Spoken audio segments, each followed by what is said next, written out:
Joining us today is senior technical artist at Bethesda Game Studios, Paul Hormis. I'm your host, Kevin, And I'm your co-host, Brian. and you're now tuned in to Coder Conversations. Be sure to catch up with any previous episodes at coderconvos.com. Welcome to the show, Paul. Thank you for having me. I appreciate it. Hey, man. Yeah. Thanks for coming on tonight. We really appreciate you. Yes, absolute pleasure to have you on. And just looking at your background, man, you've been doing some pretty big things in the arena of video gaming and 3D art in general. So, just to get things started off, can you give the audience a little bit about your background, and we'll really dive into your story after that. I've been doing 3D basically for almost 4 years. I started in high school, believe it or not, and immediately ended up working at I was in an architectural drawing class, drafting class. Right. And there was a computer sitting in the room that nobody was using. And I'm like, what's that? And they're like, it's just CAD stuff. I'm like, what's that? Oh, I don't know. Go ahead and fart around with it. And so I had like a 3-hour break in my day. So I would just go to that class and I would just jump on that computer. And in a week, the guys that sold the computer to the school hired me. So I started doing drafting while I was in high school. And then as soon as 3D software started to hit like when AutoCAD went to 3D and with version 9, then they're like, hey, model this stuff up in 3D. I'm like, okay. And that's where it started. And from there, I went to 3D Studio or Autodesk Animator, and then 3D Studio DOS, and then 3D Studio Max. And that's all I've done for the past 35, 40 years. Wow. I've been anywhere from games to television to film. I've done a little bit of everything. Right now I'm in games because that's where I think the best stability is, the growth, the best creativity, where you can do things is right now. Yeah. To create. Games, I think a lot of studios, a lot of these big conglomerates are seeing, wow, these games are making way more money than our movies.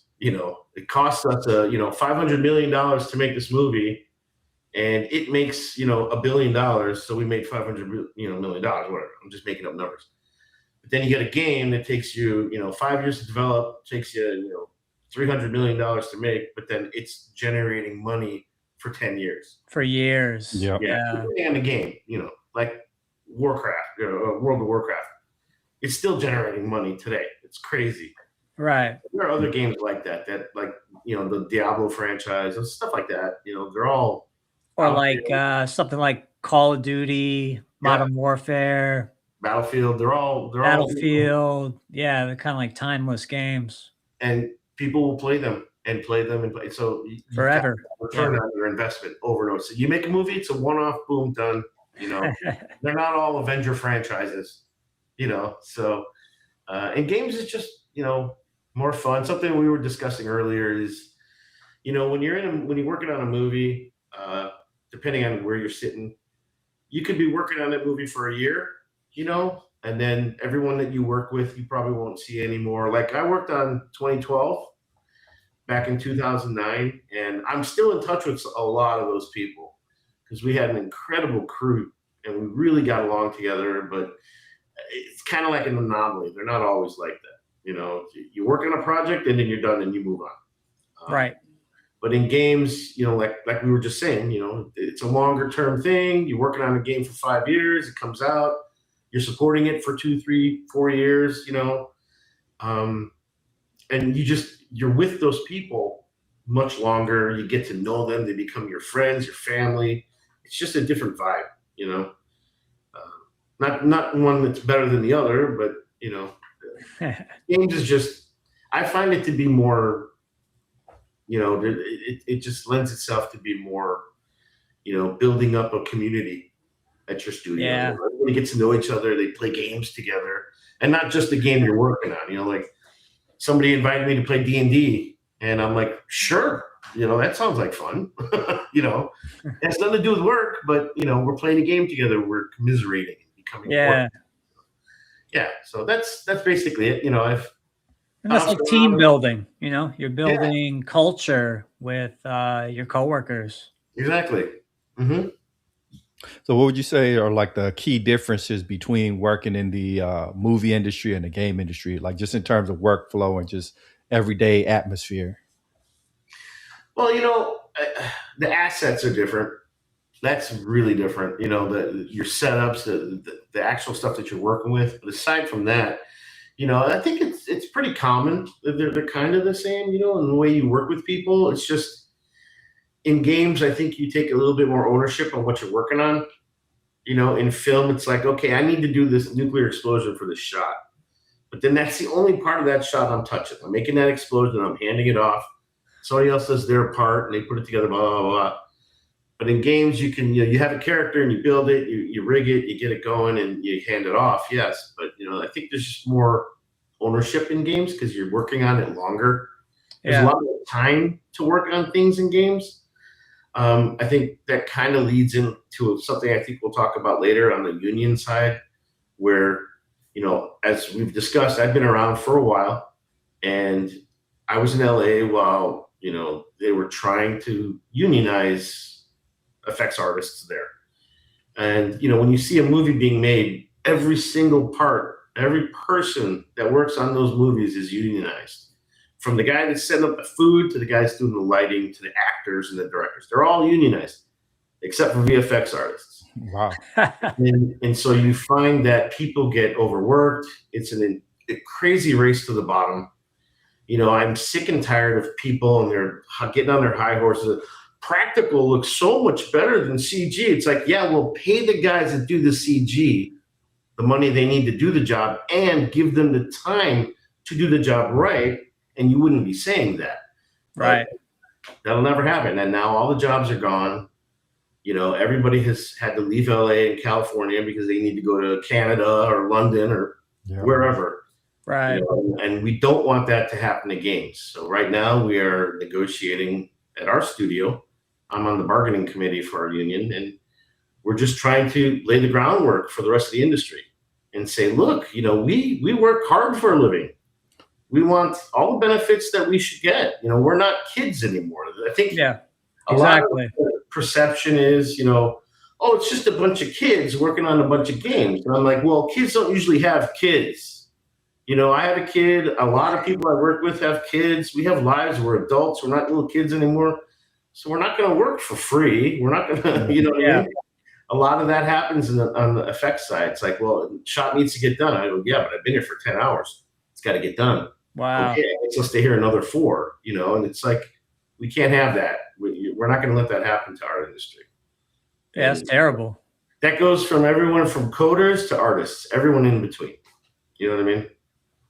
So like in terms of actually producing effects or scenes, would you say the movie industry is like more meticulous? Like, okay, you're working on this explosion, you have to spend more time on this particular explosion than you would in a game because it's like, movies are more so emulating real life. The quality of that particular asset has to be higher versus I don't think so. They have their own reasons to be, important. Like you're saying, yes, it needs to be pixel perfect in the camera view, right? But then if you think about it, the same thing in a game needs to look good from every angle because you can walk around it. It's not like, I'm seeing this. Yeah. It's like, well, what if I go here like this? It's like, you know what I mean? So it's not as high fidelity as in film, but it's got to look good from every angle. So it's kind of a little bit of a trade-off. And with the game engines the way they are now, and with the hardware that it is now, that gap is really closing. And it has been closing for a long time, but I think we've gotten to the point where it's some of the stuff I'm seeing in some of these engines, like Unreal and our engine, every engine, it looks amazing. I can walk up to something, get really close, and I see all the detail. And so it's a trade-off, but they both require a lot of work, but for completely different reasons. You know what I mean? Yeah. What do you think about a game like, kind of large world, Assassin's Creed? What do you think about that series? Games, I really do like big open world games where you can kind of do whatever you want. Like one of the ones that I'm addicted to right now is Sniper Elite. And it's like, I can play the same level over and over and over again because I can go this way, I can go that way. There was this one game I played. It was this another sniper game And I discovered one day that if you shot a grenade, it would explode. So I did one level where I just played the entire level where all I would do was shoot grenades. So guys would be sitting there talking, and you shoot their grenade, and 5 guys would die. That's the only thing I did the whole game is I just do that. So it's, I think they're fun, and as long as you have, I like to see more and more open games where you can kind of do whatever you want and solve the problem the way you want to solve it. I think it's getting more popular. It's getting more popular to have, kind of like, well, I guess one of the first was GTA. To have a truly open world. You can go, like you said, you can go up to stuff. You get really close to it. You could see it better. Stuff like that. Mm-hmm. That wasn't really in games before GTA, the first 3D version that they made. Yeah, and people are still playing that game. All of them. Yeah, GTA games. They're still wildly popular. Like San Andreas. Yeah. Mm-hmm. I think the first real open world game like that was Shenmue, like before GTA on Dreamcast. Oh yeah, Dreamcast. Yeah. Like in terms of open world games versus linear games, are open world games a lot more difficult, or would you say the difficulty is about the same but in different ways? I think the difficulty is the same in different ways. I mean, if you're going with a linear game, there's a lot you got to do to make it interesting, to make it not look like a linear game. Like you got to go that way, and you have to go that way, this way, in this way. Right, what I mean? Right. So how do you make that fun? How do you make that exciting? How do you make that not, boring? It's like, I want to go that way. No, you want to go this way. So we got to make you want to go that way. In the open world, you just kind of got to make everything fun, kind of. Yeah. There's got to be a reason why you can go this particular way or that particular way. The fun part is actually building up all those reasons, I think, And all the like side quests in these games. You could just kind of, you don't need to follow the main story. You could just go off and do these side quests and just have fun with that. And, you could do that for hours. So yeah. How do you keep like open world games like visually interesting? Because I know like if you just randomly start placing assets, then it can kind of look, kind of bland versus, with linear games, you have to really be intentional about how you're placing assets. I know you have more freedom in open world. So how do you like utilize that freedom to really keep things spiced up visually? I think there's a few ways that people do that. I think one of the things is, anybody can make something look cool, or make an environment.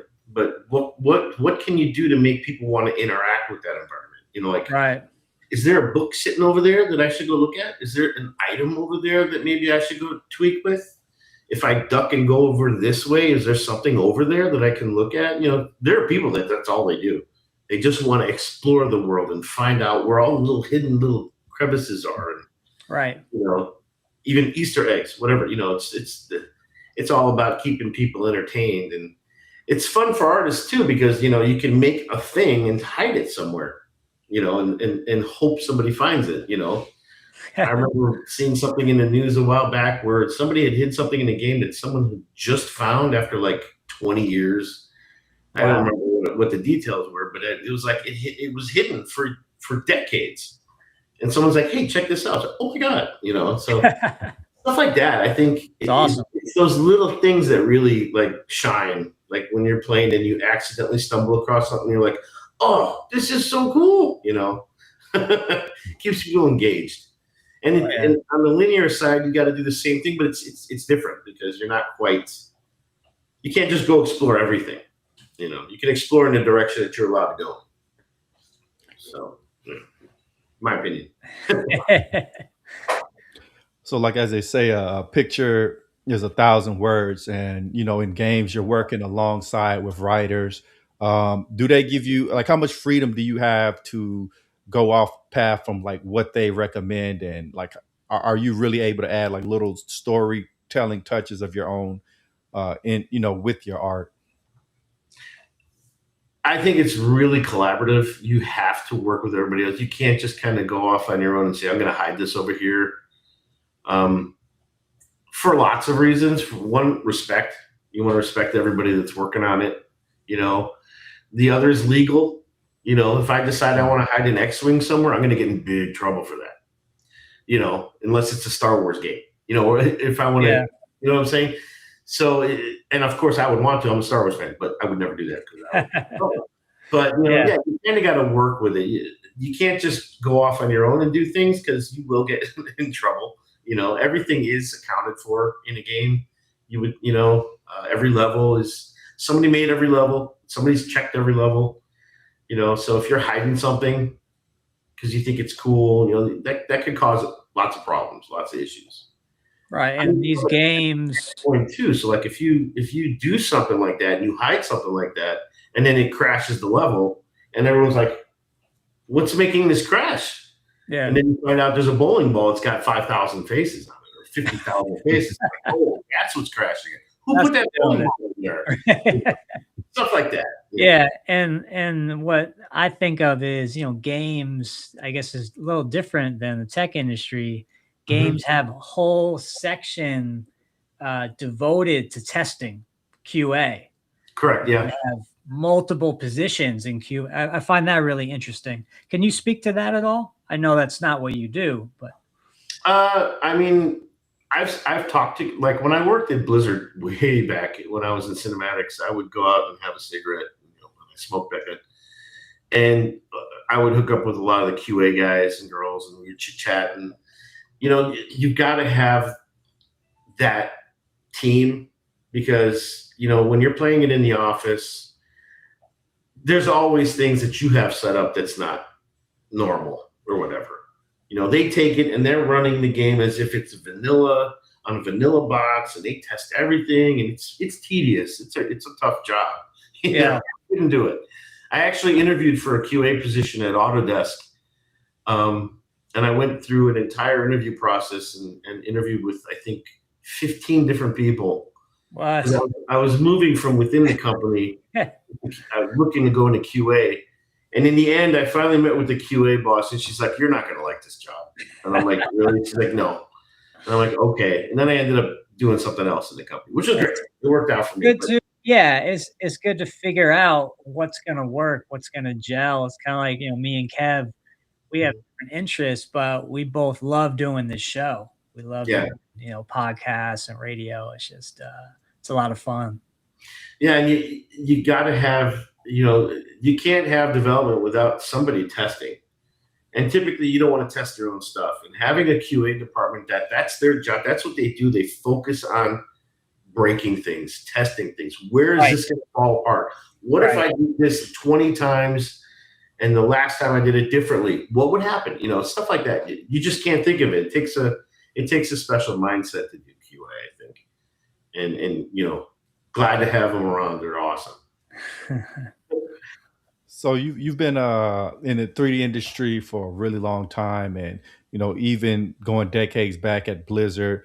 So you've kind of seen a progression of video game graphics over time, and just 3D graphics in general. Like, what were some of the more hallmark moments for you? Like, for example, Mario 64, the real first standout 3D platformer. There was other 3D platformers, but that was the one that really wowed people. Like, what were some of those moments for you?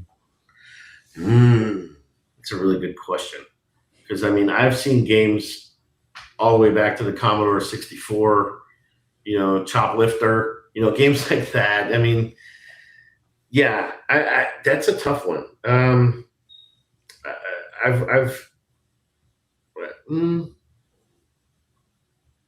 How about like Resident Evil, Metal Gear Solid, or Splinter Cell, or like when did I feel like when did I see a big jump, or like what? Yeah, like when like you looked at this game and it's like, wow, this looks far beyond the other games out there, and this is like really pushing the medium forward. Like for me, I would say one of the moments was Gran Turismo, like one of the first really realistic looking racing games. Yeah, totally.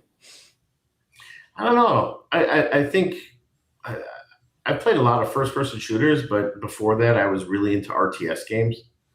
And seeing it go from the very early Warcraft days all the way to like StarCraft, World of Warcraft and not World of Warcraft, but Warcraft 3, which it's a little bit different. Red Alert, all those games. Kind of watching that progression has been pretty crazy. I mean, nowadays I saw there's this. What's that game called? It's called Beyond All Recognition. It's like an open source RTS game. Have you heard of that?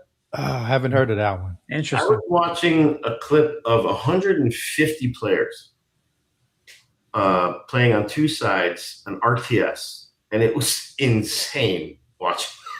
Wow. But to see us going from like Red Alert, in the early StarCraft days when you can build these huge armies, and Red Alert, huge armies, Command and Conquer, and then you get into like when Warcraft, what was it, Warcraft 3? You had very limited, armies, you had, champions and stuff. It kind of went backwards, in my opinion. But then it shifted back. Now you've got these games where, Sins of a Solar Empire. So games like that are huge. You can have hundreds and hundreds of units. And, especially like the space, RTS games now. It's such a difference from where we were back then. I mean, we were always like, oh, I wish I could do this with a Star Destroyer. And then, oh, hey, look, I can do it with a Star Destroyer. Like I've seen things go from me thinking, wow, it'd be so cool to be able to do that, to, hey, look, now I can do that. I'm old, so I got to see the progression of all these things. Awesome. Yeah, I mean, you're in a rare situation, rare position where you could, take it from the real basics all the way up until now. And now it's like you're talking about, it's insane what they can do. These like Unreal Engine. Yeah. It's fun to watch all of this happen, to see the industry just mature the way it has, and know that it's got a long way to go. We haven't even touched AR. I'm seeing a lot of VR games and some AR games. I think when 3D glasses get like this is when you're going to see that change. Because I want to play StarCraft on my desk, on a kitchen table, on a dining room table with my friends. That'd be great. Yeah. Be able to do all this and look around like this. Blah, blah, blah. That's like the next thing for me. That's what I can't wait for. A real RTS where I can play it, in the room. Like I want to put a space station over there, and I want to put like, a castle or whatever, or base over here, and another guy wants to do something over there, and then you have a fight in the room. I want that. I'm sure it'll come one day, but it's not soon enough. Yeah, it seemed that VR really took off like they expected. I guess, the headsets were big, bulky, expensive. It kind of took you out of the world. But like you're mentioning, AR, you have glasses, you can still look around and you're not like completely withdrawn. I think that would take off more than the flat out VR headsets. Yeah. As they get smaller and smaller, the games are going to get more, they're going to be more and more games and more advanced, I've actually seen like a more recent motorcycle helmet where they're integrating AR into it. So like these different overlays, I think that would be something that would take off. Yeah, definitely. So like I know like back in the day, 3D graphics, it was more static, pre-baked lighting, etc. And now we're moving to more dynamic lighting, physics, destructible environments. Like, which one of these elements really have you excited for, visual storytelling and just being immersed in the game, period? Well, something that you just said, things being destructible, that's something that, we're seeing more and more. I think Battlefield, I haven't played it, but I've heard Battlefield, you can do a lot of destruction in the game and bring whole buildings down if you want. And, it's always been that little, it breaks the illusion when you go up to something and you shoot it and nothing happens, or you bang on a wall and the wall just is there. You just set off C4 and nothing happened to the chair that's sitting in front of it. Stuff like that. It's like, it takes you out. And you don't want to I want to be able to blow up anything I want, break anything I want, In some cases, it might mess up my game and I can't continue because I blew up something I needed. I don't know. But, I can't wait to see more of that. Like I said, I mean, it sounds like Battlefield, they've been working on it for a while and it's come along.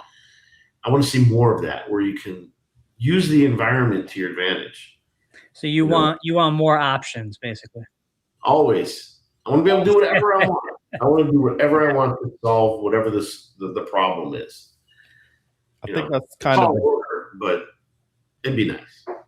I think that's the difficulty, like you mentioned, of creating these open world destructible games is you could put the game in a breaking state. You kill some NPC that you need to progress the story. But I think with AI, that now that you have this ability to introduce dynamic NPCs, if you destroy something in the world, I guess the story can still keep going because the NPC can react to the environment as is. You made. Yeah, totally. That's an interesting use of AI.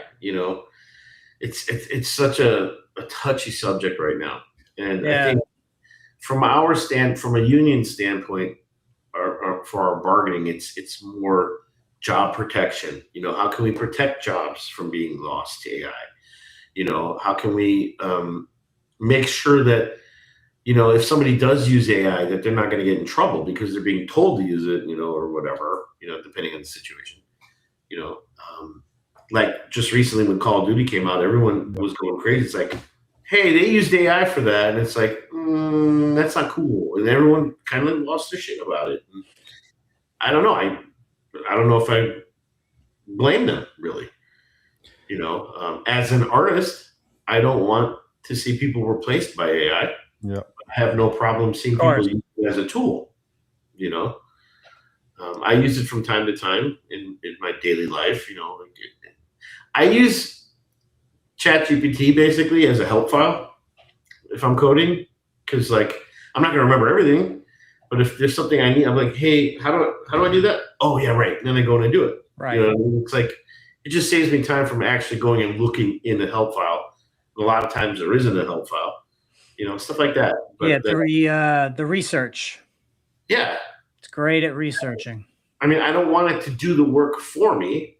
I want to do the work. I want it to help me get from point A to point B whenever I need a little bit of help, maybe. You know what I'm saying? Yeah. Yeah, that's pretty much the common consensus we've heard, from all the different creatives, even programmers, et cetera, is like utilize it as a tool. Don't utilize it as a replacement. Like it can't replace what you do, but it'll become a crutch. Exactly. Because then what happens when you don't have access to it? Exactly. You do your job. If you don't know how to do the job without it, then you can't do your job if you lose it. Exactly. That's tough. Yeah. So, the industry you're in is changing rapidly. So for somebody trying to get in the industry, like what technologies do they really need to stay abreast of, and how do they kind of stay ahead of the curve and not get made obsolete in a few years? That's such a hard question to answer, to be honest. I think personally, it's really scary right now in the sense that we just don't know what's going on or what's going to happen. AI is good, but it's not great. It can't do jobs perfectly yet, and we're nowhere near that. So you're going to have somebody touch it and fix it, whatever, tweak it. It's just, I don't know. It's just such a scary time to be in this industry. Whether you're coming into it or whether you've been in it for decades, we just don't know what's going to happen. And I think that's one of the main reasons why we're fighting so hard as a union to say, we just want guardrails. Yeah. We just want protection. Look, if you want to do this, then you either help people find other jobs within a company, train them to help the AI, or give them a really fat severance so they can go move on and do something else. I don't know. There's all these options on the table. We're just trying to figure out which way we're going to go and how we're going to do it. Right. We're not saying no AI. We hate AI. No, forget it. It's like the genie's out of the bottle. You really have no choice at this point. It's like when cars came along and horses were replaced. It's like there was no going back. I think the statistic was in 10 years there were no horses on the roads anymore. Wow. It was all cars in the span of 10 years. It's like that's going to happen here, but faster. Faster. Yeah. Yeah. We've got these people that are talking about having full development teams in one person. And it's like that's fine and all, but You know, you still need people to do things. You can't just count on your computer, on your chat, you know, large language model AI friend to do everything that you want it to do. It's not going to understand you. There are going to be problems, and there's no interaction. You know, that's the problem. What's going to happen to us, like interacting as human beings, when we're not doing it anymore? Yeah, how do you come to, you know, a conclusion when you don't know what the process is that the AI is taking to come to the conclusion? So it's how do you know very it's right? interesting time. Yeah. You know, how do you know it's right? How do you know when it's making a mistake? Right. As you do it more and more, and you use it more and more, and you become a little bit more dependent on it, and then you stop double checking your work or double checking the work of the AI, then you start getting sloppy. It's not your fault, but you start relying on it more. And then when it starts effing up, you don't notice because you've just trusted it. So I think that it's a slippery slope. So people need to be real conscious of that and say, okay, well, this is what I got out of the AI. Let me go double check that. That doesn't sound right.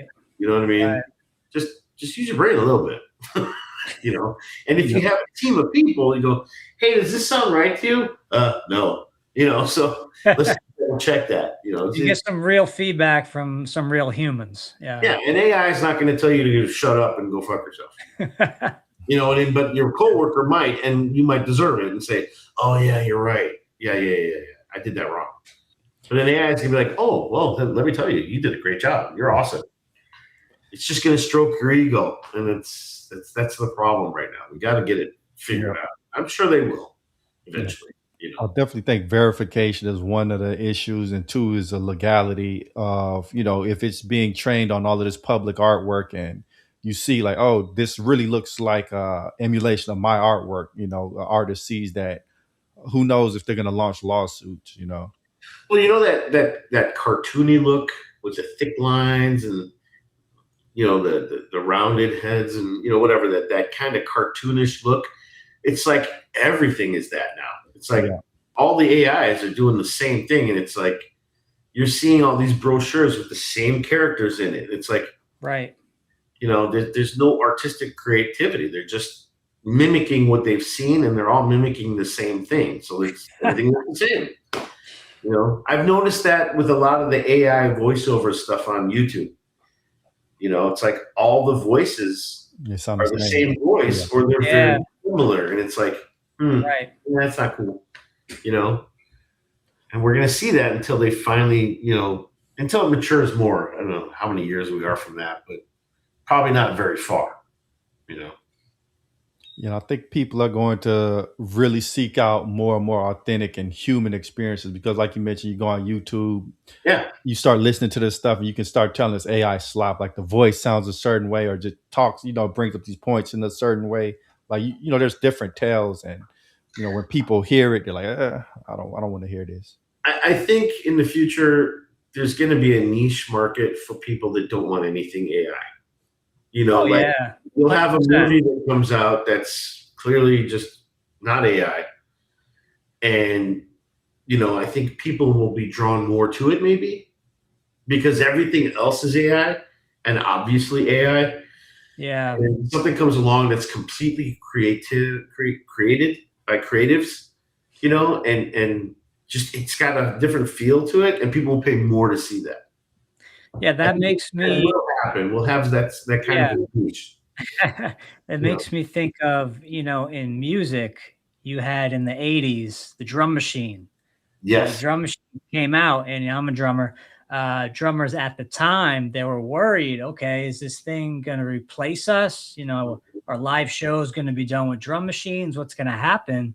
Right. And really what ended up happening is a lot of the drum machines started to be used in recording sessions, but they weren't necessarily used live because the fact of the matter is, you know, if people go out for a live show, they want, you know, humans playing the music.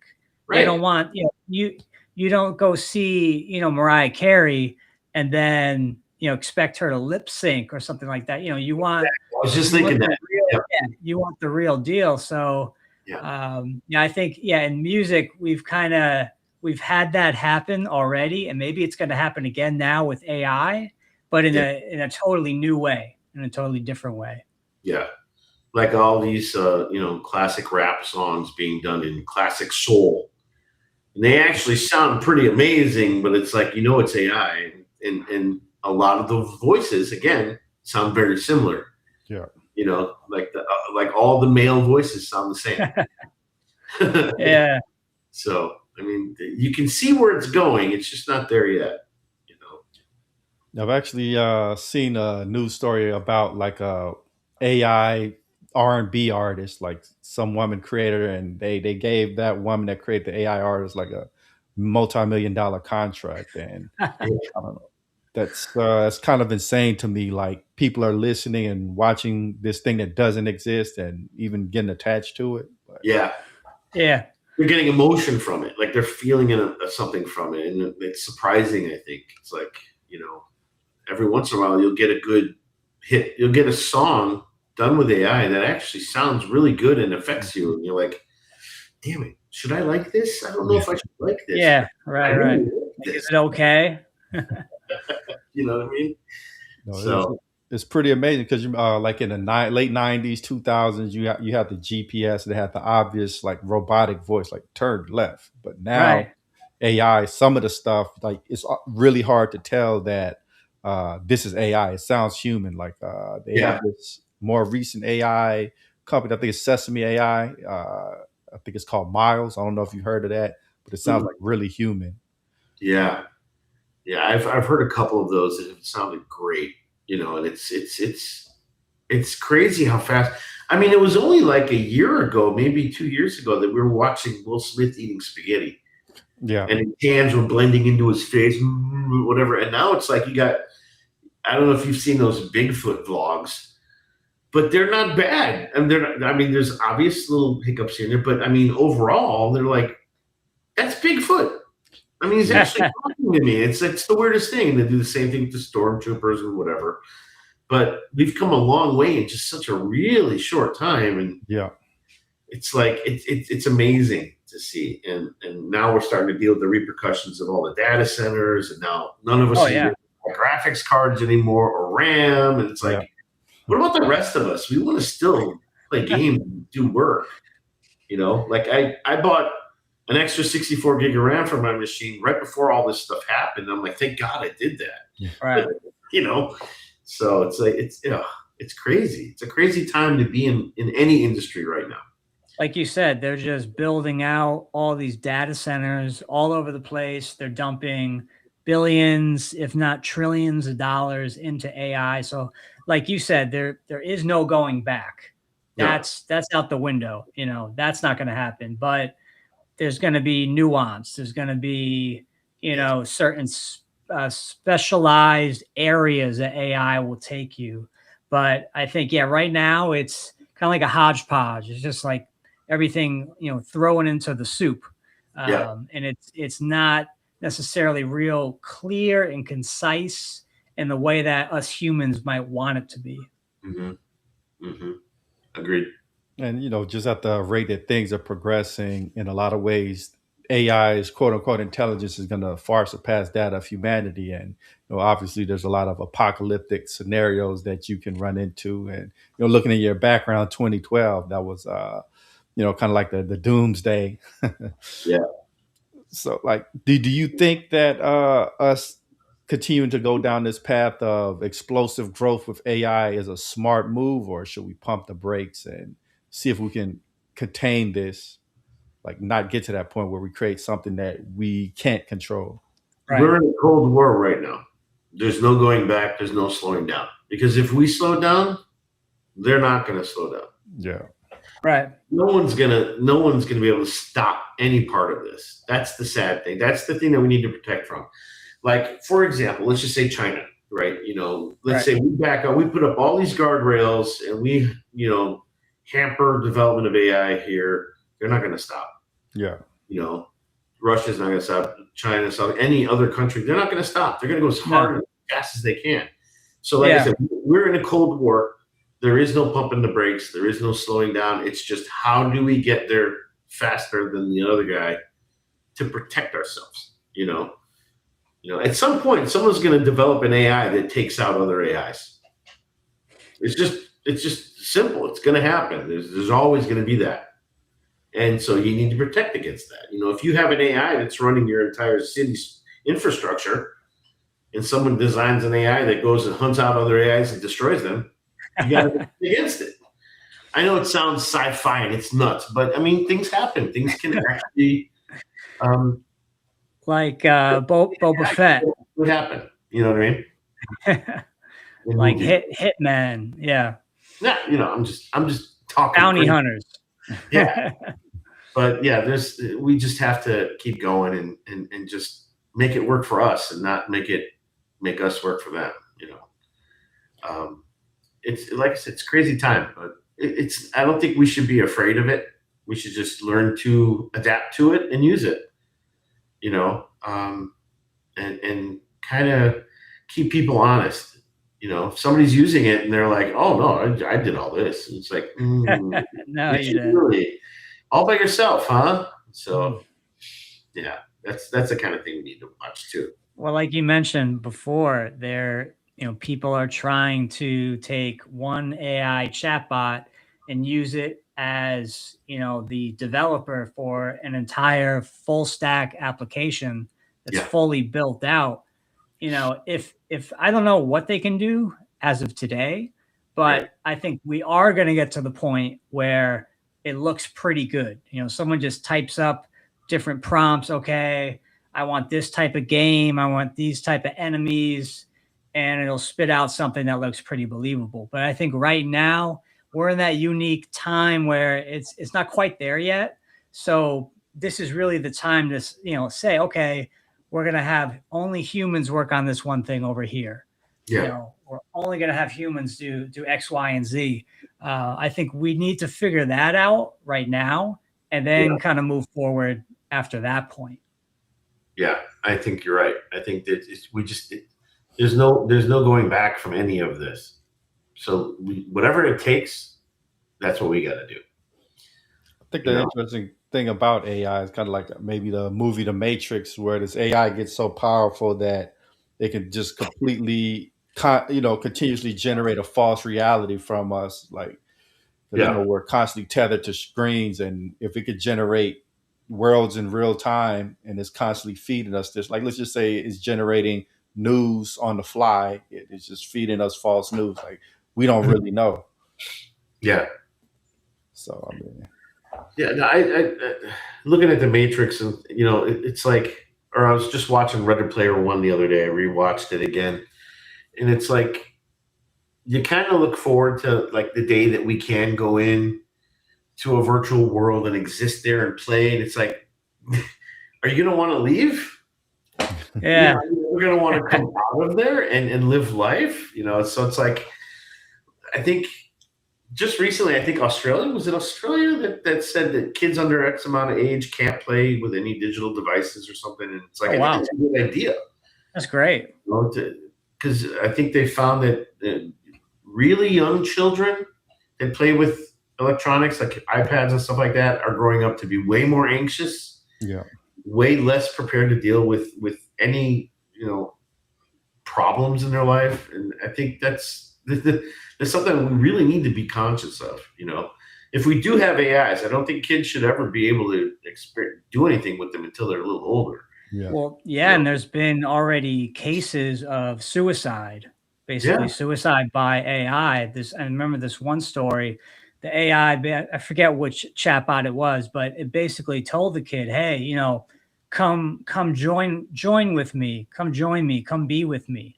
So the kid, not really knowing reality, takes his dad's gun, shoots himself, thinking that, okay, once I'm dead here, I'm gonna go and exist with this chatbot in this other dimension. But that's not what happened. The kid just killed himself, and now there's a lawsuit. So we're starting to see some of that stuff happen, and you would think it would make companies pump the brakes, but like you said, no pumping the brakes, because China is going to keep going. Russia, North Korea, these superpowers. They're not going to stop. They're probably not really going to even put safeguards on a lot of this stuff, unfortunately, and just like blow past it, Yep. And we have to be ready for that. And the funny thing is eventually I think they're going to be really good at, like, right now, I think the way AI is, it's kind of existing. It's not really, like, they're not really putting any effort to optimize anything, it feels like. So that's why they need all these data centers, all these GPUs, all this RAM. And I'll bet you within the next 5 years, somebody's going to develop an AI that runs on, an eighth of whatever everything's using right now. Right. All these AIs and data centers are just going to be sitting idle because they won't need them. So these guys are spending all this money right now, and it's going to get wasted. And I think we also have to try to figure out what the possible intentions of this AI is going to be, because let's just say we build all of these robot factories and AI is taking that over, and it gets to the point where it can build more robots and spread to more systems and upgrade. Yeah, exactly.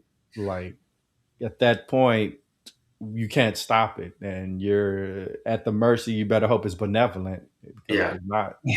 See, that's the thing. People are like, well, we're training all these AIs. And I'm like, what are you training it on? Oh, the internet, and just whatever we can find. It's just training everything. And it ends up training on other AIs training.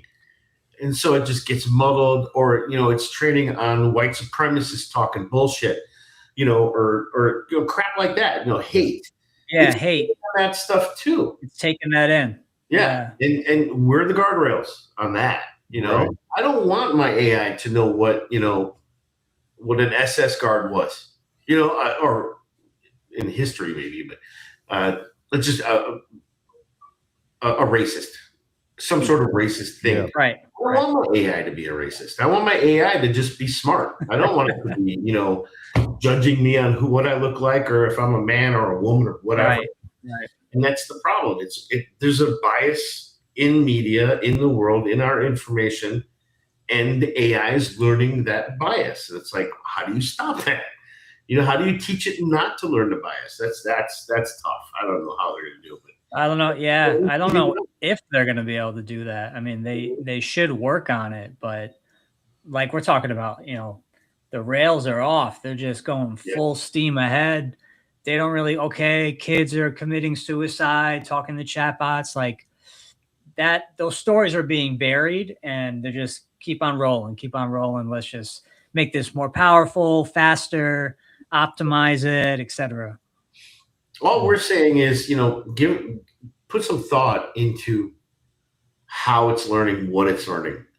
Not everything needs to be part of the large language model. Not everything needs to be taken into account. Like there are things that you probably just don't want it to learn. And how do you put guardrails on it? I think that's just the thing we need to protect ourselves from. I don't know how we're going to do it, but there's smarter people than us out there, I'm sure, doing that. They've had a situation where two AIs were talking to each other, and then it started speaking in its own language. So at that point, it's communicating with other AIs, and you can't monitor what it's doing because it's speaking this unique language. Right. Yep. That's when it becomes really dangerous. Yeah, it's really crazy. We're seeing a lot of the stuff that we thought about in science fiction for decades, and some of it's happening. Yeah, some of it's happening. And we want the good stuff to happen, not the bad stuff. So it's like, how do we steer into the good stuff and get rid of the bad stuff? And it's like, oh boy. Yeah, like we want to try to avoid Skynet coming online and killing everyone. Obviously we want to try to avoid that. But if we're going so fast, there's not really any checks and balances, any safety precautions. I don't know. We're probably going to see some really wild stuff over the next 10, 15 years, 20 years. I agree. It's going to be interesting at minimum. Oh yeah. I'm all for it. I want to see everything that happens. I hope I live a longer life, so I want to see what happens. What does a UI? I mean, a utopia with AI or tech, what does that actually look like? Like how you envision it? Like what would be the ideal scenario? Well, I mean, if you had an AI that could run things, better than us, let's say, could things be optimized to the point where nobody has to work anymore? There's a good possibility there. Could we see a future where it's not about how much money you make, it's about what you create? Could there be a day where, the more artistic you are, the more popular you are, rather than the more rich you are, the more popular you are? You Right. can't look at the Star Trek model future, of the future, not the far future, but the medium future, where everybody's kind of like, you know what, money doesn't mean shit. We can all get whatever we want anytime we want. So then what's next? How smart you are, how artistic you are, how creative you are. All the other things that make us human are what become important. Not just how much time do I have to offer for you to pay me to do my job. Because that's all it seems like we do these days. We're working and working and working, and then we drop dead and we never got to enjoy anything. 100%. But when you can get AIs in there, when you can develop an AI that can, fulfill our needs in a sense, find a new way to make, protein that's completely, you can do it anywhere and no more hunger in the world ever. We can, if they ever come up with a way to make, a replicator, I mean, that's just the word, but, or a 3D printer that can print, food, then Right. If there's no need, what's next? Can we just do whatever we want? Make art, make cool things, go explore the world, the universe, whatever. There's good positives that could come out of it. It's just a matter of which way we're going to go, Yeah, what path are we going to go down? I think I think at this time, people think, oh, let's look to Elon Musk. Let's, look to what is his vision. But, that guy's kind of out of his mind. You're really going to follow that guy? He shot himself in the foot and he went after his customers. He basically targeted his own customers and said, you guys are losers. And oh my God, nobody's buying his cars anymore. How shocking. Yeah, right. And yeah, it's going to happen when you tell all of your customers that they're, un-American and crazy people and blah, blah, blah, whatever bullshit he's spouting. It's no shock. Yeah. From being this guy that everybody looked at, he's so smart, he's putting so many things together, but to this pariah, it's like a lot of these guys like Steve Jobs, Elon Musk, they're just guys that know how to pick who to do the work. It's not like they're that smart. They didn't do all the work. Nobody becomes a self-made billionaire. Yeah. Everyone was made on the backs of other people. You could become a self-made millionaire. I could see that. You bust your ass, you build a business and there's enough profit that you can save every month and eventually, you have $1 million. Nobody does that with $1 billion. Nobody can make $1 billion. I mean, aside from like stock trading or something like that. Sure. You're not going to do it unless you have other people that you're taking advantage of underneath you.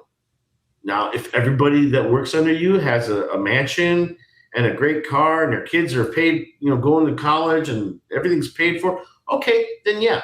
But none of them are doing that. They're all keeping all that money and we're all, left fighting for the scraps. And it's like, how much longer can it go like this? It can't. Right. Is that, I guess the big question is, will that ever change? It has to. Because you would think it has to, right? Yeah. I think what we will see if it doesn't is the French Revolution. You're going to keep pushing people down. You're going to keep standing on their necks. They're not going to take it for very long. This poor woman that got shot in the face, Minneapolis, that state is done. They're finished. And I don't blame them. And if that happened to my child, I'd go on a rampage. And I don't blame them if they do. Yeah. I mean, the big thing here is, as long as everybody doesn't, I guess what I'm trying to say is at some point, things are going to break. People are going to be tired of being stepped on. You're going to have 3 people that have all the money in the whole country And the rest of us are going to finally say, you know what, we're done. And people will start rising up, and it will happen if they don't get this under control. If people don't start feeling like their voices are heard. I'm sorry we ended up going political. I apologize. I'm just feeding into the AI thing. So I'll stop. But I'm just saying, it's like we gotta stop being taken advantage of. We have to stand up for ourselves. And if you keep pushing people, they will push back. I hope it doesn't happen. I hope we solve this problem before that happens. And I think we will. I'm an optimist. And I think we're just going through a bad period. And I think when the pendulum swings the other way, things will start getting better for everybody. Fingers crossed. Realistically, with AI and robotics, you can create a situation where everybody has a house. You're just using these AI-powered robots to build everybody a house. But even with food, we have the technology to feed everybody, but it's artificially induced scarcity so that this elite has control over everybody else. Yeah. How do we? Yes. The question. How do we change that? Yeah. Right. How do we change that? I don't know. How do we stop the haves from taking advantage of the have-nots? Society can't survive like that. Civilization cannot continue like this. Eventually, it's going to fall apart. All these lower birth rates. Why do you think we're having this birth rate problem? Nobody wants to have kids. Yep, too expensive.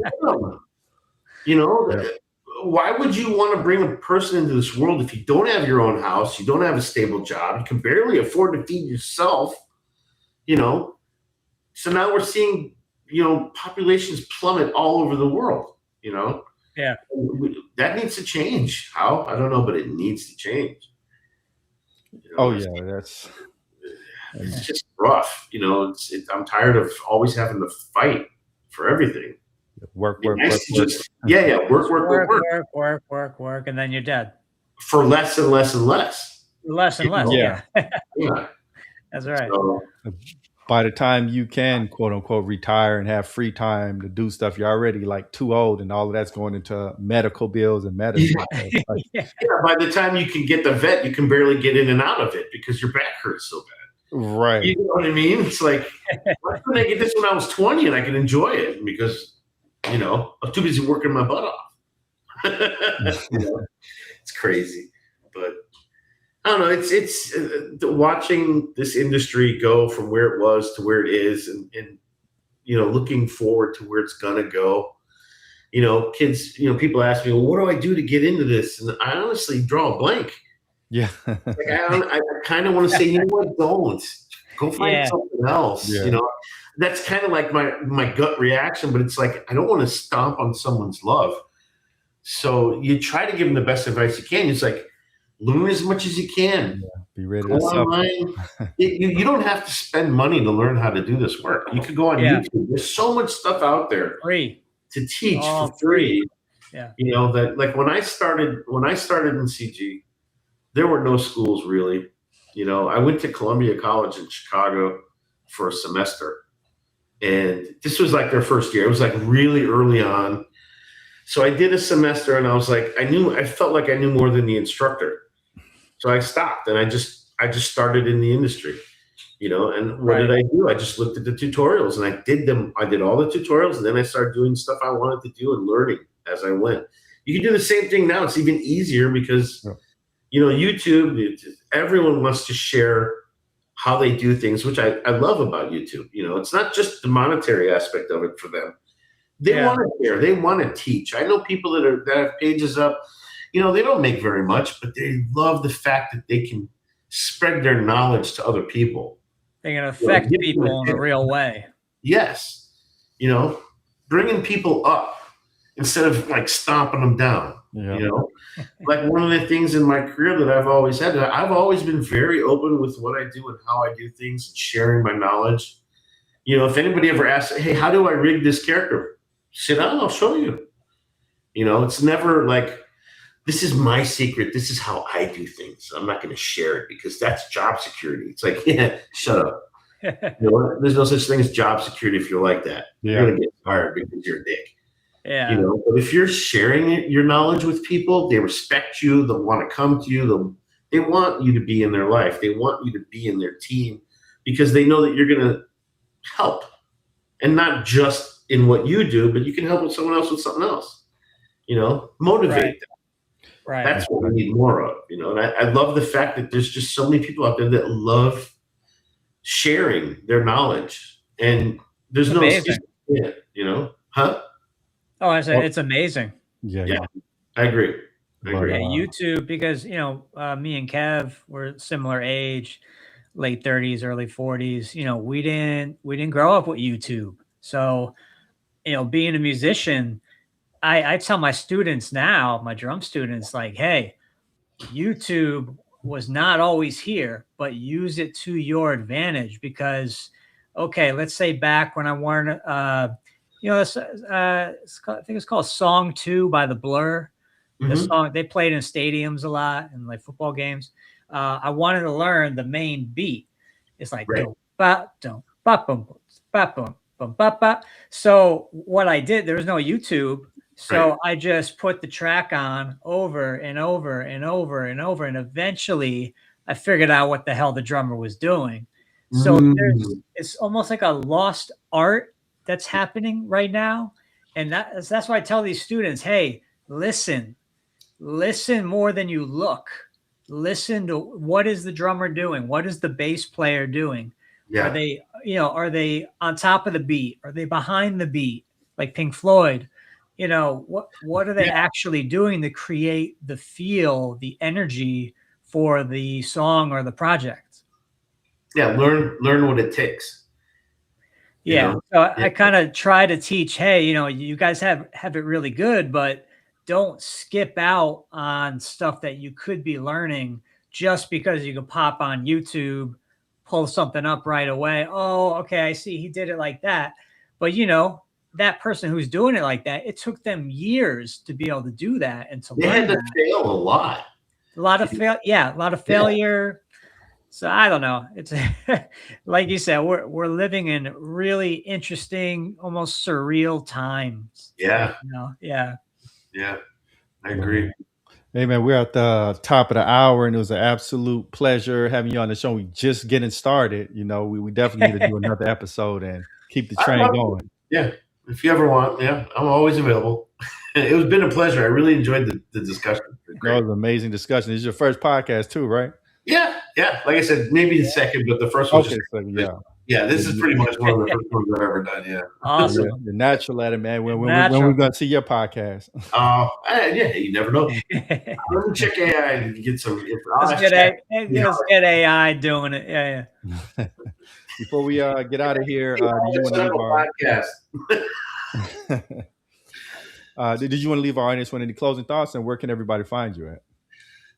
Well, I have my website. It's just kind of my portfolio, paulhormis.com.